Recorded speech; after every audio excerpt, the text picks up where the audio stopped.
Idam khopana bhikkhave dukkham mariya satcham នេះគឺជាសំណួររបស់សមណនិស្សិតដែលរៀននៅពុទ្ធិកវិទ្យាល័យសម្ដេចជាស៊ីមដែលមានសេចក្តីថាខ្ញុំប្រកាសរណាសូមក្រាបថ្វាយបង្គំលោកម្ចាស់គ្រូដោយសេចក្តីគោរពជ្រះថ្លាខ្ញុំប្រកាសរណាឈ្មោះងុញបញ្ញាជាសមណសិស្សពុទ្ធិកវិទ្យាល័យសម្ដេចជាស៊ីមដោយមានគុណវិបត្តិញោមស្រីឈឺ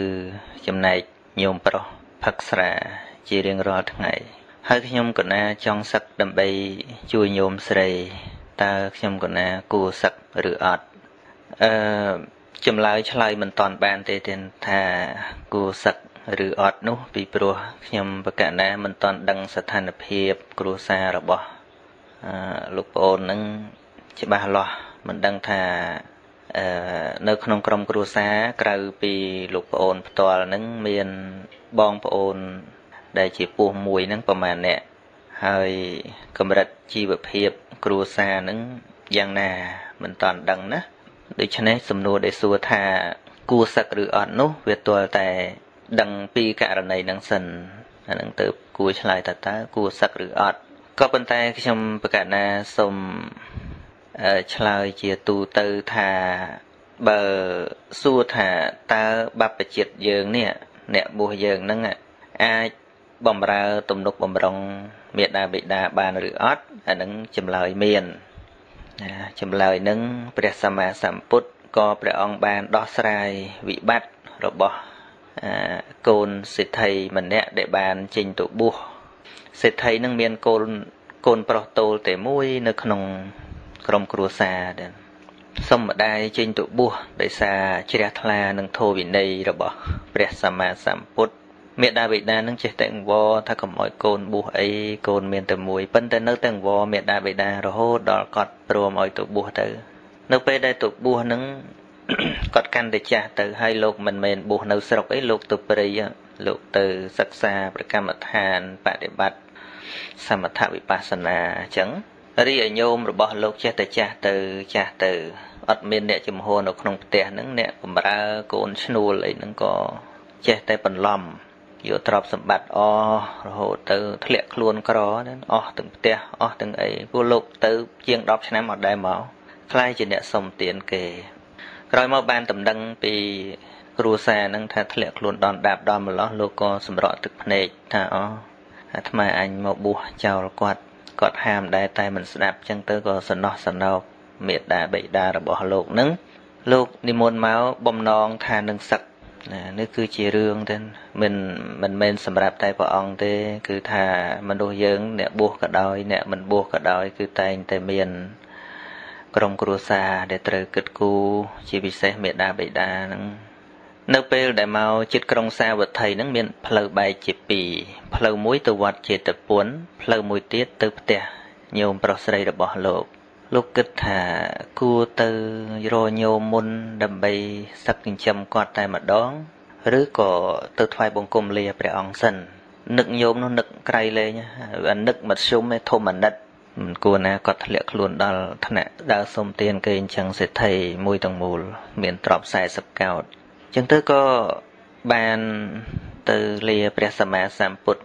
ទៅនឹងគិតថាទៅលាទេប៉ុន្តែទៅដល់ថ្ងៃរសៀលជាទម្លាប់ដែលព្រះសម្មាសម្ពុទ្ធព្រះអង្គសម្ដែងពធទេសនាប្រោសពុទ្ធបរិស័ទតាមធម្មតាព្រះអង្គសម្ដែងធម៌ផ្សេងទេប៉ុន្តែដល់ឃើញភិក្ខុនឹងនិមន្តមកដោយទឹកមុខសងូតសងាត់ហើយក៏គង់ស្ដាប់សិននៅខាងក្រោយគេអញ្ចឹងទៅព្រះអង្គពិចារណាមើលតើភិក្ខុនឹងមានរឿងអីពិចារណាដោយប្រតិដ៏បរិសុទ្ធរបស់ព្រះអង្គទៅព្រះអង្គទ្រង់ជ្រាបដល់ចិត្តភិក្ខុនឹងព្រះអង្គពង្វែប្រធានបទសម្ដែងធម៌ពីទេសនាធម្មតាមកនិយាយពីរឿងគុណវិញពីរឿងមេដាបិតា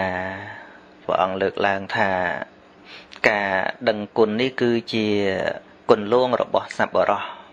មនាលភិក្ខុទាំងឡាយសូម្បីតែអ្នកបួសជាភិក្ខុជាសាមណេរហ្នឹងក៏អាចទំនុកបំរុងមេដាបិតាដោយបច្ច័យ4បានដែរ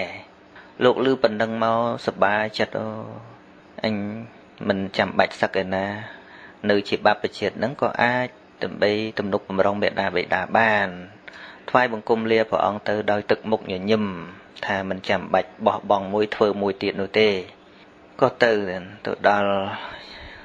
ឈរនៅខាងមុខហ្នឹងឃើញញោមស្គាល់លោកភ្នែកលោកភ្លឺភ្នែកញោមលោកងងឹតទៅឈរពីមុខហ្នឹងញោមលោកនិយាយថាលោកម្ចាស់ហើយខ្ញុំកណាក៏ជាអ្នកសុំគេដែរសូមលោកម្ចាស់និមន្តទៅប្រោសសัตว์ខាងមុខទៀតចុះខ្ញុំកណាអត់មានអីដាក់ទេលោករហៅញោមក៏ហៅមិនចេញវាអួលណែនក្នុងចិត្តហ្នឹងមកឈរយូរមិនទៅក៏ពីអ្នកប្តីប្រពន្ធទេពុកវាតិចកូនយើងទៅក៏ទៅចិត្តទៅស្ទាបមុខស្ទាបមាត់ទៅក៏ដឹងថាកូនយំទាំងអស់គ្នានឹងទៅលោកក៏សន្យាជាមួយនឹងញោមថាពីថ្ងៃហ្នឹងទៅញោមមិនចាំបាច់ដើរសុំគេទៀតទេនៅឲ្យតែសុខចុះរឿងសម្លៀកបំពាក់រឿងម្ហូបអាហារទុកឲ្យអាត្មាលោកទៅបិណ្ឌបាតទៅតាំងពីព្រឹកទៅក៏បានល្មមនោះក៏យកមកជូនញោមពិសារួចទៅបានលោកទៅបិណ្ឌទៀតសម្រាប់ឆាន់ខ្លួនឯងជូនក៏បានជូនក៏អត់ចឹងទៅស្គមมันជាមានសាច់មានឈាមអីឆាន់มันគ្រប់គ្រាន់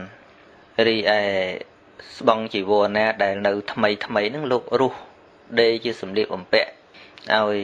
ញោមប្រុសញោមស្រីហ្នឹងហើយសម្លៀកបំពាក់ចាស់សន្សែងដណ្ដប់ចាស់របស់ញោមហ្នឹងក៏លោកយកមកដេជាជីវរចលក់ប្រើប្រាស់ទៅធ្វើតែអញ្ចឹងញោមហ្នឹងក៏បានរស់នៅដោយសុខស្រួលដំណឹងហ្នឹងក៏លើដល់ភិក្ខុទាំងឡាយក៏តេះដៀលថាភិក្ខុនេះជាប់ចម្ពាក់ចម្ពិនជាមួយនឹងក្រហោះមិនគួរណាទៅបំរើក្រហោះអញ្ចឹងសោះក៏និយាយមិនសុខមិនសប្តិអីទេក៏នាំរឿងហ្នឹងទទួលព្រះសម្មាសម្ពុទ្ធអញ្ចឹងព្រះអង្គក៏ឲ្យគេហៅភិក្ខុអ្នកចិញ្ចឹមមេដាបេតានឹងមកដល់សួរថាមនាលភិក្ខុឮថាអ្នកចិញ្ចឹមក្រហោះមែនឬភិក្ខុនឹងឆ្លើយតាមត្រង់ថាបបិទ្ធព្រះអង្គដ៏ចម្រើនខ្ញុំព្រះអង្គបានចិញ្ចឹមក្រហោះមែនព្រះអង្គសួរតទៅទៀតថាមនាលភិក្ខុតើក្រហោះនោះត្រូវជាអ្វីនឹងអ្នកបបិទ្ធព្រះអង្គដ៏ចម្រើនអ្នកទាំងពីរនោះគឺជាមេដាបេតាបង្កើតរបស់ខ្ញុំព្រះអង្គបានព្រះអង្គឲ្យសពសាធិកាថាសាធុសាធុសាធុមនាលភិក្ខុអ្នកបានធ្វើតាមគន្លងនៃសប្បុរសហើយមនាលភិក្ខុសូម្បីមហាបរោះកាលពីអតីតកាលក៏ផ្ដើមសាងបារមីដោយការដឹងគុណនេះដែររួចបានព្រះអង្គសម្ដែងរឿងសវណ្ណសាមចិញ្ចឹមមេដាបេតានៅពេលហ្នឹងប្ររពរឿងភិក្ខុហ្នឹងណាសវណ្ណសាមក៏ជាអ្នកបួសដែរបួសជាតបោះ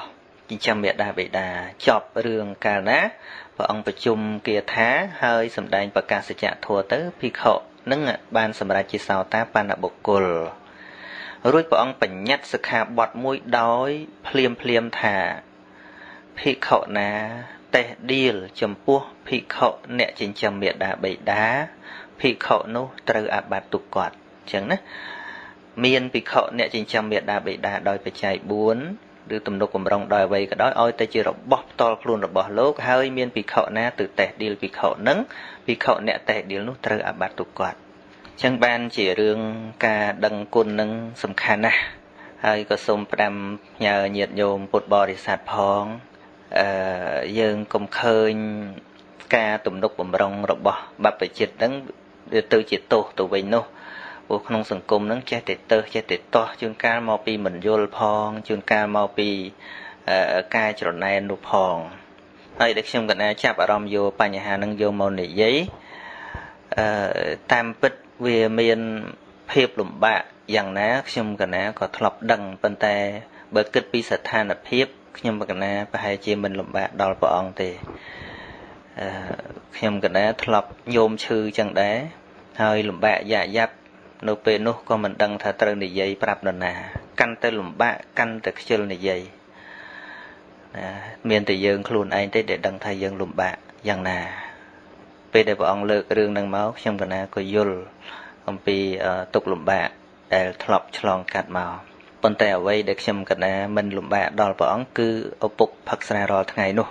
ញោមប្រុសរបស់ខ្ញុំកណាពីមុនក៏គាត់ពិសាស្រាដែរតាំងពីគាត់នៅក្មេងល្មមដែលខ្ញុំកណានៅក្មេងដែរនោះប៉ុន្តែគាត់មិនបានពិសារាល់ថ្ងៃទេហើយទីបំផុតទៅក៏ដោយសារខ្ញុំកណាបួសបានចេញធ្វើគ្រូបង្រៀនបល័យអីចឹងទៅគាត់ចេះគិតនិយាយជាមួយគាត់ តាមពិតដើម្បីនិយាយគាត់បានដែរគឺទល់តែធ្វើខ្លួនជាទីស្រឡាញ់របស់គាត់ហើយបើកាលណាយើងមិនតាន់បានធ្វើខ្លួនជាទីស្រឡាញ់របស់គាត់ទេពិតជាលំបាកនិយាយហើយម្យ៉ាងទៀតធ្វើខ្លួនយើងឲ្យគេទទួលស្គាល់ថាជាមនុស្សក្រាន់បើម្នាក់ដល់ពេលដំបូងខ្ញុំកណានិយាយច្រើនណាស់ជាមួយញោមប្រុសគាត់ណែនាំខ្ញុំកណាតាំងពីក្មេងរហូតតែគាត់មិនដែលដើរហូបស្រារាល់ថ្ងៃរហូតដល់មកជេរបចោអីទេគាត់សប្បាយម្ដងម្កាលទេមិនជាទៅអាវ៉ាសែនោះទេចង់ឲ្យគាត់កាន់សិលគាត់និយាយស្ងាត់ស្ងាត់ជាមួយខ្ញុំកណាអាត្មាកាលនោះប្រហែលជាខ្ទង់ឆ្នាំ95 96 95កាលហ្នឹងខ្ញុំកណានៅសាមណេរគាត់និយាយថាមិនមែនញោមមិនចង់កាន់ទេប៉ុន្តែលោកកូនមើលកូនសិតតែនៅតូចតូចសិតតែស្រីស្រីបើសម្រាប់ញោមមិនអីទេប្រអកប្រហុកអំបិលអីក៏បានដែរជឹកបងអូនសិស្សស្រីស្រីបើញោមមិនទៅរមិនទៅនេសាទមិនទៅអីហ្នឹងតើបានអ្វីដើម្បីចិញ្ចឹមបងប្អូនចឹងបានខ្ញុំកណាអាត្មាថយមកគិតថាយើងបង្ខំមនុស្សម្នាក់ឲ្យរក្សាសិលតែបើយើងមិនយល់ពីស្ថានភាពរបស់គាត់ច្បាស់គឺមិនបានទេតាំងពីនោះក៏ខំសិក្សារៀនសូត្រធ្វើអ្វីមួយយ៉ាងដើម្បីឲ្យជាទីពឹងរបស់គាត់ដើម្បីឲ្យគាត់ទទួលស្គាល់ថាអ្វីដែលយើងធ្វើនឹងពិតជាល្អហើយយើងអាចធ្វើអ្វីមួយដែលធ្វើឲ្យគាត់ទទួលស្គាល់និយាយមែនតើទៅដល់ឆ្នាំ98ជិត99ហ្នឹងខ្ញុំកណាទៅបង្រៀនភាសាបាលីនៅ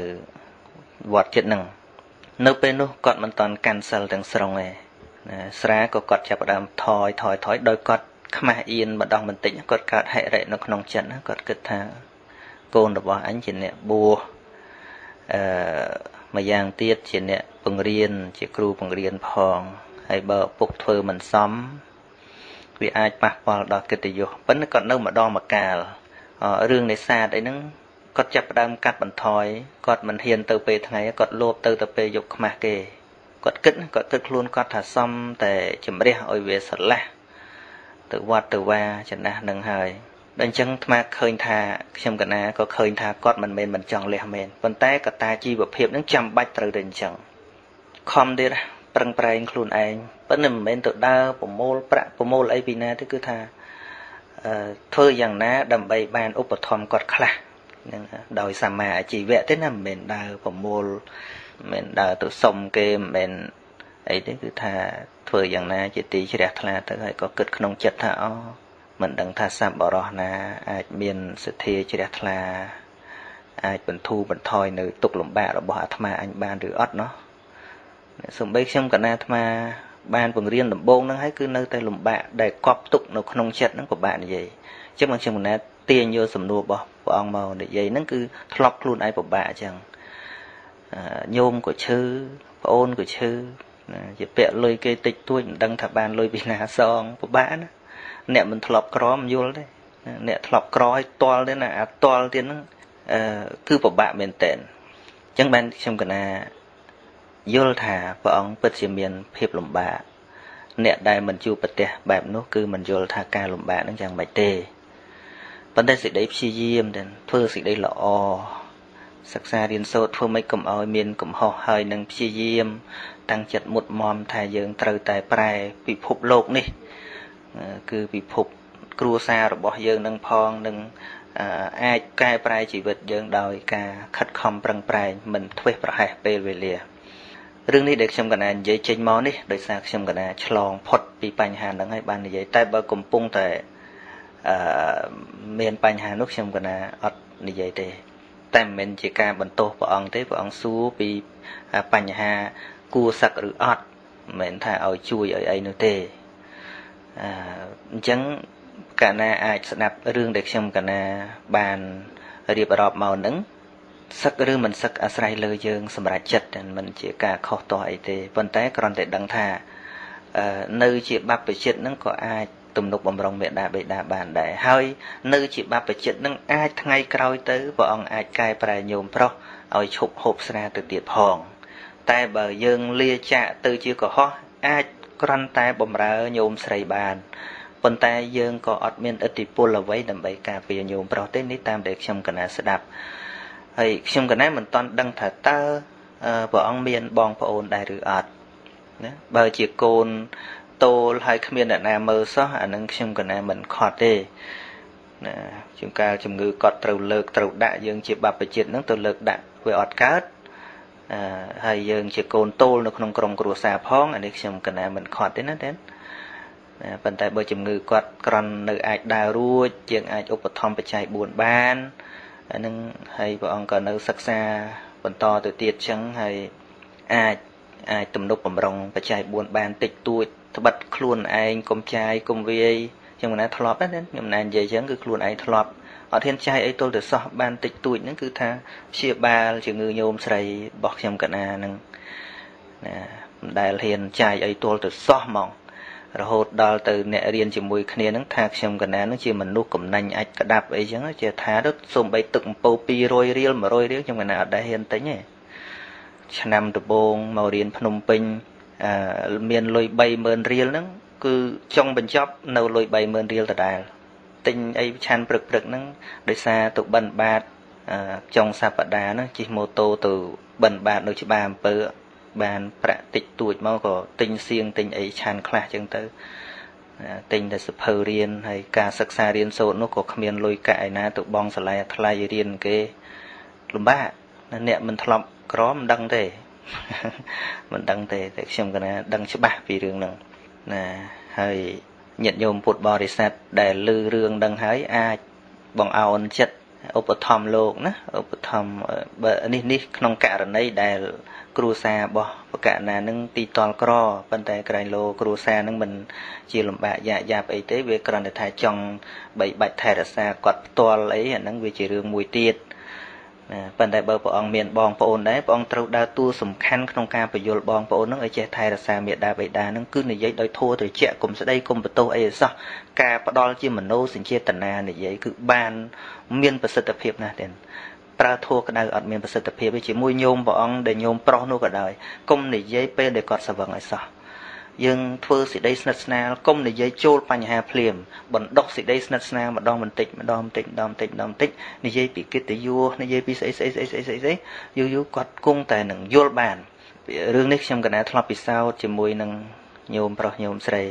មិនមែនបានន័យថាញោមប្រុសស្រីខ្ញុំណាពិបាកនិយាយទេគាត់ជាអ្នកនិយាយណែនាំខ្ញុំកណារហូតទេបើគាត់ថាពេលនិយាយគ្នានឹងគឺនិយាយស្ងាត់ជាទីបំផុតនិយាយស្ងាត់នឹងគឺមានប្រសិទ្ធភាពមែនទែននឹងចឹងហើយនេះជាការចែករំលែកម្យ៉ាងទៀត